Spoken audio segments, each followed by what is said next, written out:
Is this some kind of joke? The voice, sharp and laced with the condescending bite of youthful arrogance, cut through the humid afternoon air. Kyle Kramer, lead technician, 26 years old and top of his class, kicked the landing skid of the dormant helicopter. The thud of his boot against the olive-drab metal was a flat, unsatisfying sound. The machine, a relic from a bygone era, sat defiant and silent on the otherwise pristine tarmac of Fort Holloway. Around it, a team of a dozen technicians in crisp coveralls stood with their arms crossed, their faces a mixture of frustration and embarrassment. Laptops with diagnostic software lay open on portable tables, their screens filled with green-lit system checks that all screamed the same lie. Everything was fine. Yet the UH-1 Huey, affectionately nicknamed the Patriot Bell, refused to start. Its rotor blades drooped in the heat like wilted leaves. A few yards away, an old man stood alone, his presence a quiet rebuke to the frantic energy of the technicians. He was thin, with a cloud of white hair and skin weathered by decades of sun and wind. He wore simple denim jeans and a faded olive-green jacket, the kind that had gone out of style before most of the people on the tarmac were born. He just watched, his hands tucked into his pockets, his gaze fixed not on the bustling technicians, but on the helicopter itself, as if listening for a secret it refused to share with anyone else. Lieutenant Wells, the officer overseeing the fiasco, strode over to the old man. His jaw was tight, his posture rigid with the authority of his fresh-out-of-officer school rank. "Can I help you, sir?" he asked, the word sir a formality stripped of all respect. "This is a restricted area." The old man's eyes, a pale, clear blue, shifted from the helicopter to the lieutenant. They were calm, observant, and held a depth that made Wells feel strangely transparent. "General Michelson sent for me," the old man said, his voice a low, gravelly rasp. "The name's Eli Vance." Kramer overheard and sauntered over, wiping grease from his hands with a rag. "Vance, you're the guy the general pulled out of retirement. We've got a dozen certified avionics specialists here, 3 master mechanics, and a direct line to the manufacturer's engineering department. What exactly do you think you're going to do?" Eli's gaze drifted back to the Huey. "Just look for now." "Look," Kramer scoffed, throwing his rag onto a toolbox. "We've been looking for 6 hours. The digital multimeter shows perfect continuity. The fuel lines are clear. The ignition system is getting power. Every sensor is online. The computer says it should fly. It's this old bucket of bolts. It probably just decided to die." A few of the younger technicians snickered. The contempt was thick enough to taste. They saw a fossil, brought in to consult on a fossil. A publicity stunt maybe, or a general's moment of sentimental madness. This was a day for cutting-edge diagnostics and precision engineering, not for old men and their hazy memories. Lieutenant Wells crossed his arms, mirroring Kramer's impatience. Mr. Vance, we appreciate you coming down, but as you can see, we have the situation under control. My team is highly trained. They're trained on glass cockpits and fly-by-wire systems," Eli said, his voice even. "This bird is different. She has a soul, and right now her soul is quiet." Kramer let out a short, incredulous laugh. "A soul? Okay, Pop. You hear that, guys? We don't need a spectrum analyzer. We need an exorcist." The laughter from the crew was louder this time. Eli ignored them. He began a slow walk around the helicopter, his movements deliberate, almost ceremonial. He didn't touch anything. Not yet. He just looked. He peered at the rotor mast, his eyes tracing lines no one else could see. He bent down to examine the tail boom, his expression unreadable. The technicians watched him with a kind of fascinated disdain, as if observing a curious ritual from a primitive tribe. "His credentials," Wells muttered to Kramer, looking at a file on his tablet. "Says here he was a crew chief in Vietnam." He said the word Vietnam as if it were ancient history, a chapter from a textbook. "A crew chief," Kramer repeated, shaking his head. "So he knows how to patch bullet holes and swap out parts in a jungle." "We're not in a jungle, Lieutenant. We're on a modern military base with tools that cost more than his house." Eli stopped near the portside engine cowling. He was looking at a specific panel, a small, almost unnoticeable plate just below the main exhaust. He squinted, his head cocked. "What is it?" Wells asked, his tone heavy with theatrical patience. "See a ghost?" "Something like that," Eli murmured. He pointed a steady, wrinkled finger. "That access panel. Is it flush?" Kramer rolled his eyes and walked over, running his hand over the spot. "It's flush. The torque specs on those bolts are perfect. I checked them myself. The sensors behind it are all green. Did you open it?" Eli asked. "There's no reason to open it," Kramer shot back, his frustration boiling over. The diagnostics show no fault in that subsystem. Opening it would mean breaking a factory seal and generating a mountain of paperwork for a non-existent problem. He gestured expansively at his array of computers. The system tells us where the problem is, and it's not there. Your system, Eli said softly, doesn't know this bird. I do. He reached into his old jacket and pulled out a small, worn leather pouch. It was scarred and stained, the leather softened by decades of use. The snap was polished smooth from the touch of his thumb. He fumbled with it for a moment, his old fingers not as nimble as they once were. Kramer smirked. What's in there, Grandpa? A magic wand? Eli didn't answer. He simply looked down at the pouch in his hands, and for a fleeting second, the noisy tarmac of Fort Holloway dissolved. The air was thick, wet, and smelled of rot and cordite. The deafening whump-whump-whump of rotor blades battered his ears. He was 20 years old again, his knuckles bloody, sweat stinging his eyes. Tracers, green and terrifying, zipped through the triple canopy jungle below. Inside the vibrating belly of this very same Huey, a pilot was screaming on the radio, a co-pilot was slumped over the controls, and a half-dozen grunts were praying.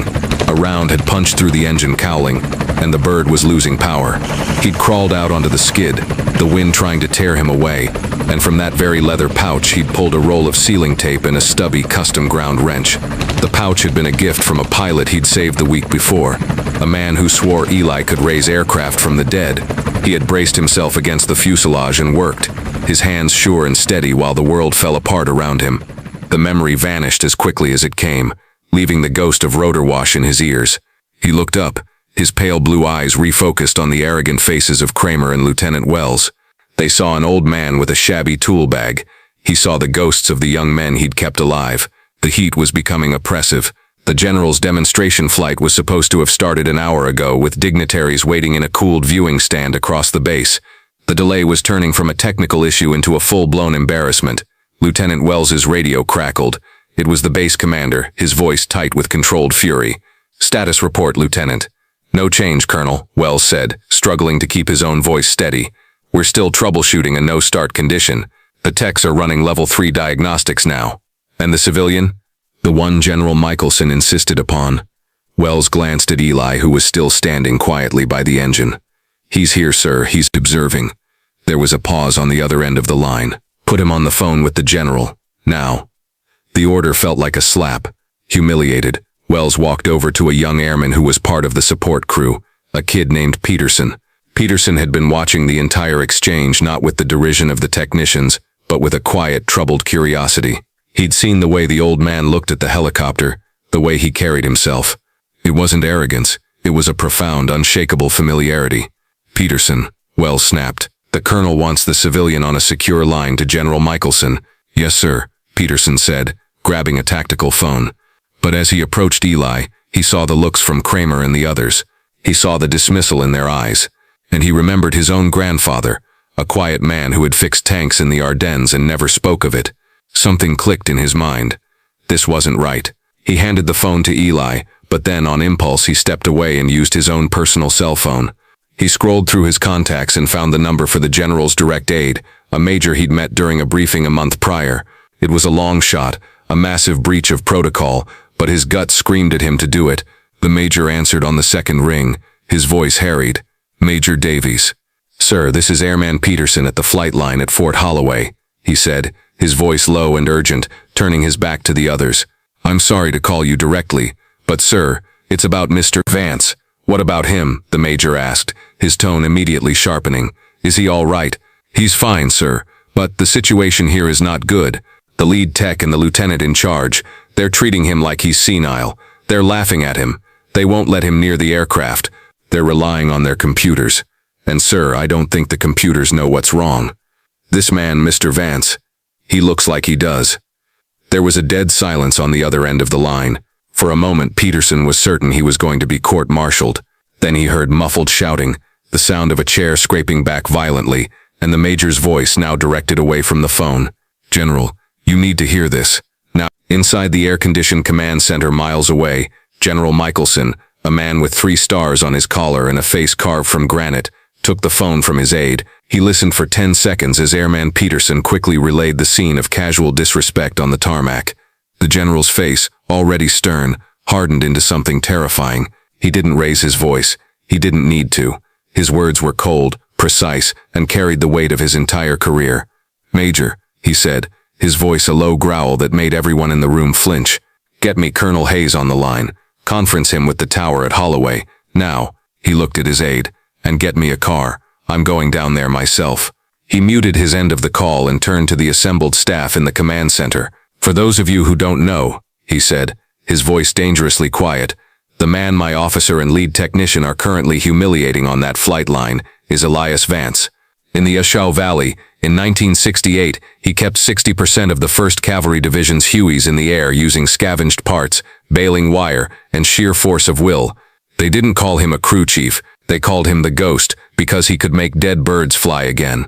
The Patriot Belle isn't just a Huey, it was his Huey. He was her crew chief for over 1,000 combat flight hours, a flight that earned him a Distinguished Service Cross when he landed on a hot LZ, under fire to rescue a pinned-down LRRP team after both of his pilots were wounded." He paused, letting the weight of his words settle in the silent room. "The reason that helicopter is so special, the reason it's the centerpiece of our heritage fleet, is because of a modification he personally engineered in a mud-soaked tent, a modification that is not in any manual. Now someone get me that car." Back on the sun-baked tarmac, the tension had reached its peak. Eli Vance had finished his call with the general, a brief exchange of quiet, respectful murmurs that the others couldn't hear. He handed the phone back to Peterson with a small, grateful nod. Then he turned back to the helicopter. Kramer, emboldened by the lack of any immediate lightning strike from the heavens, stepped in front of him. "Okay, you've had your phone call with your old war buddy. We're done here. The colonel wants this machine moved to a hangar." "I can get it started," Eli said simply. "Just let me open that panel." Lieutenant Wells had reached his limit. His authority was being challenged by a relic in front of his entire team. His career flashed before his eyes, a career stalled by a stubborn old man and a stubborn old machine. He made a decision, a disastrously poor one. "That's enough," Wells said, his voice dangerously loud. "Mr. Vance, you are a civilian interfering with a military operation on a secure installation. I am ordering you to leave the flight line immediately." Eli didn't move. He just held the lieutenant's gaze. "I mean it," Wells said, taking a step forward until he was invading Eli's personal space. He lowered his voice to a threatening hiss. "One more word, and I will have you escorted to the base stockade for a full security review.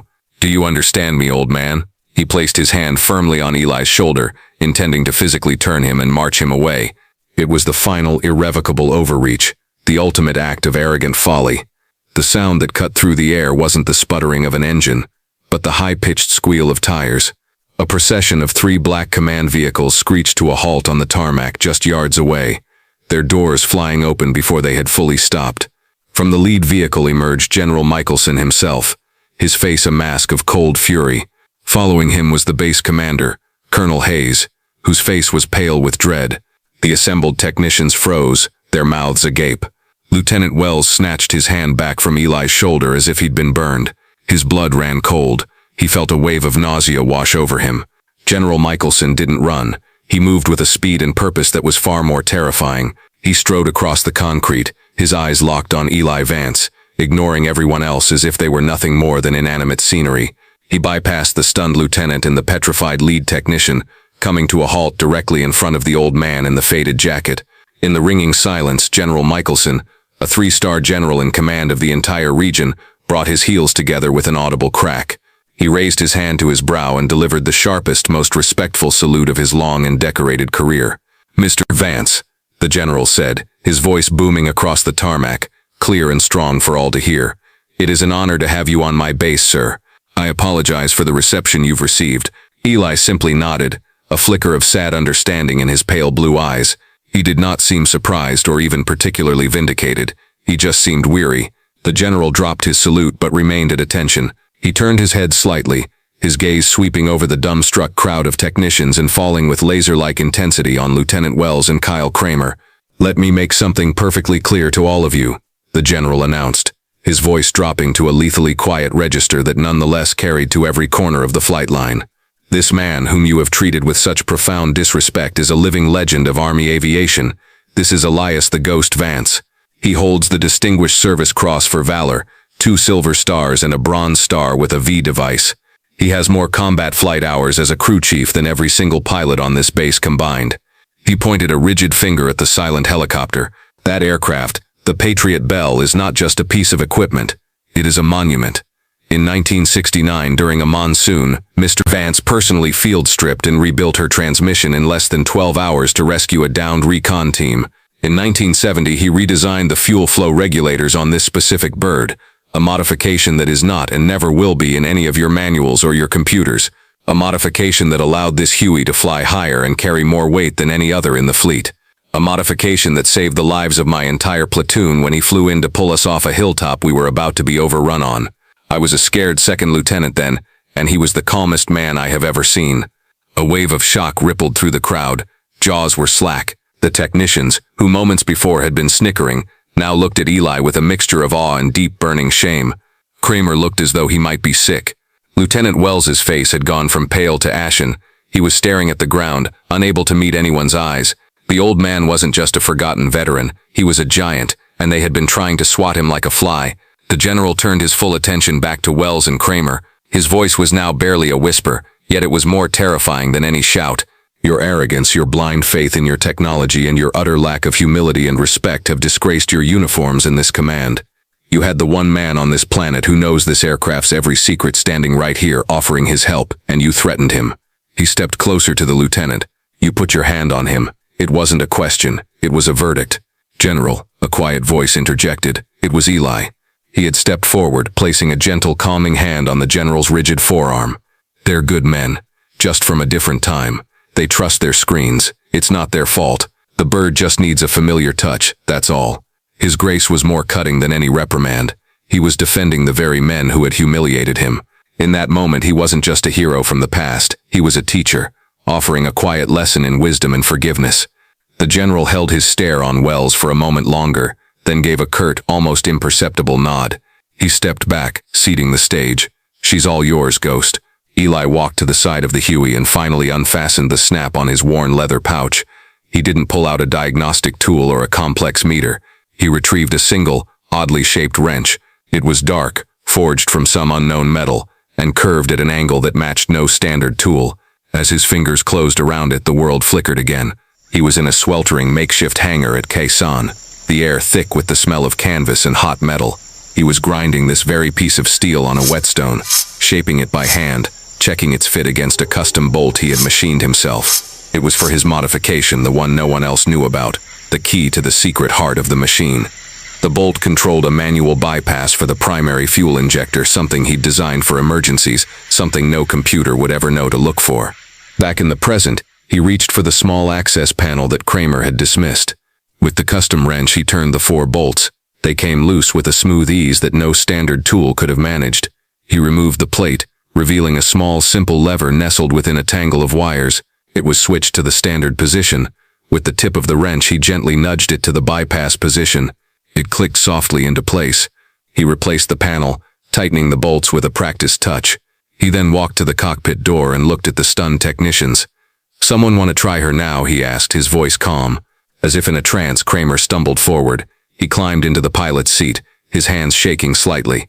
He went through the startup sequence, his fingers flying across the controls from muscle memory. But this time, when he hit the ignition switch, the result was different. There was a cough, a sputter, and then, with a thunderous roar that shook the very air, the turbine engine of the Patriot Bell screamed to life. The long, drooping rotor blades began to turn, slowly at first, then faster and faster, until they were a shimmering, invisible disk, beating the air into submission with the familiar, life-affirming whump whump whump that was the heartbeat of a generation. The effect on the crowd was instantaneous. A spontaneous cheer erupted. Airman Peterson, the young man who had made the call, had tears in his eyes. The technicians were clapping, their earlier arrogance replaced by pure, unadulterated awe. Eli Vance simply stood back, a small, sad smile on his face, watching the bird he loved come back to life. In the days that followed, the fallout was swift but quiet. General Michelson didn't court-martial Lieutenant Wells or fire Kyle Kramer. Instead, he instituted a new mandatory training program for all maintenance personnel across his command, the Heritage Program. It focused on the history of their service branch's most iconic equipment, told through the stories of the men and women who flew, fought, and fixed them. The first module was about the UH-1 Huey, and its star was a grainy photograph of a young crew chief named Elias Vance. A week later, Kramer and a humbled Lieutenant Wells found Eli at a small roadside diner a few miles from the base. He was sitting in a booth by the window, nursing a cup of coffee. They hesitated at the door, then walked over, their hats in their hands. "Mr. Vance?" Wells said, his voice barely a whisper. Eli looked up and nodded. "Lieutenant, Mr. Kramer." "Sir," Kramer began, his voice thick with emotion. We came to apologize. What we did, how we treated you, there's no excuse. We were arrogant, and we were wrong. We are so sorry." Eli looked at their faces, at the genuine remorse in their eyes. He gestured to the empty seat in the booth. "Sit down," he said, his voice gentle. "Let me buy you boys a cup of coffee. And maybe, if you've got the time, I'll tell you a story or two about that old bird." They sat, and as the afternoon sun streamed through the diner window, the old hero began to speak, bridging the gap between generations with stories of courage, ingenuity, and the quiet, unassuming valor of the forgotten. "We hope you were moved by the story of Elias Vance. These tales of quiet heroism deserve to be heard. If you agree, please like this video, share it with your friends, and subscribe to Veteran Valor for more stories that honor our heroes.